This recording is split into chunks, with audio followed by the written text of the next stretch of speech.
you didn't know, nations are political entities that control land and people. For the fact that most of these nations took a long time to mold into what they are today, it is surprisingly simple nowadays to lay the foundation of one. This will show you how to lay such a foundation to make one. I've held leadership over a micronation for about 4 years now, due to the fact that I had made it that long ago. I would understand if you didn't know what a micronation is, so in short terms, it's a nation seen as illegitimate from legit nations that actually exist. But less about me and more about you. You're going to need help setting this up.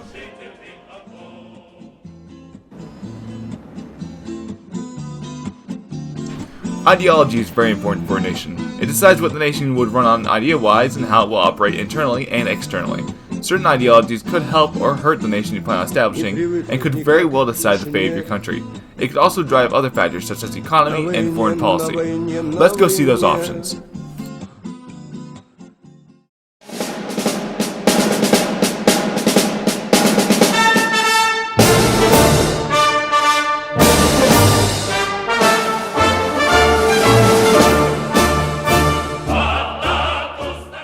Communism, the perfect ideology for production. It's the idea that everyone is equal and that the workers should own the industry instead of private ownership. It restricts such private ownership of most things, companies, some personal weapons, etc., by calling it unrevolutionary. It's not perfect in any capacity, however, as it's rife with political corruption. Government-owned companies often pay off politicians to turn a blind eye to cheap construction, child labor, and human rights violations. If you plan on leaning on ethics instead of production, this is not advised to be used.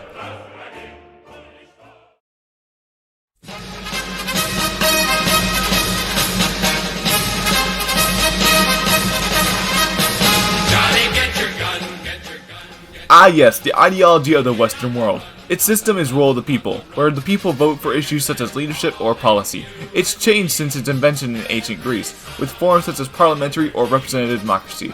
Corruption isn't as much of an issue due to the fact that people actually have to be voted into office for power, but it still exists in nations today. For the purpose of nations, this would be the best for long-term stability.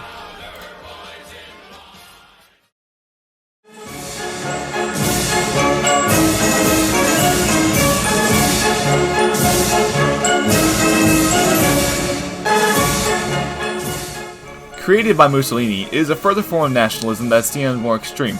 Other than kingdoms, this is one of the most popular forms of authoritarian governments in the micronational stage. It prioritizes the state itself instead of the people, restricting the rights of them. It believes in a natural hierarchy according to the nation itself, and corruption-wise, it's not much better than communism. Of course, other ideologies are used as well, such as monarcho-socialism, which is communism or socialism used with royalty, social democracy, which is a centrist ideology using free market capitalism and democracy with high social policy, like healthcare, welfare, but at the cost of high taxes, and democratic socialism, which is democracy with a socialist-style economy and restricted private ownership.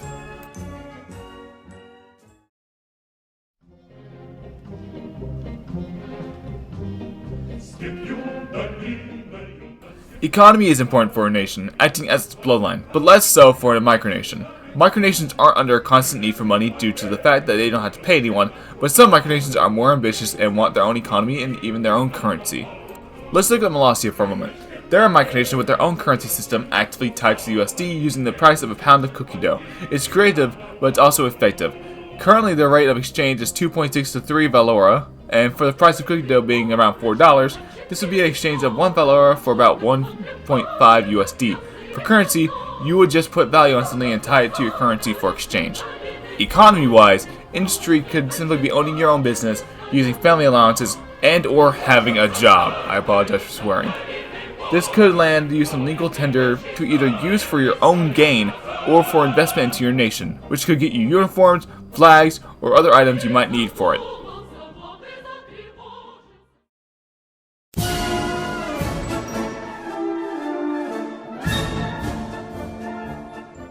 Lastly, the hardest part of them all is finding independent land that isn't controlled by anyone. Great examples include the Halib Triangle and Bur Tawil, both uncontrolled areas between Sudan and Egypt. Of course, for a micronation you could just put it as your house or something else. The easiest way to have a chance to find land is to search the Pacific or Atlantic Oceans for unclaimed islands, of which might provide enough land for a nation. Another, but way more expensive way, is to lobby governments to possibly grant you unimportant land, but in turn you could lose resource rights and have to deal with foreign soldiers on your land. This is why it's the hardest part. You have to look for it or make a deal for it, and both ways could take years to accomplish. But other than that, that's about it. So go out there and start making some nations yourself.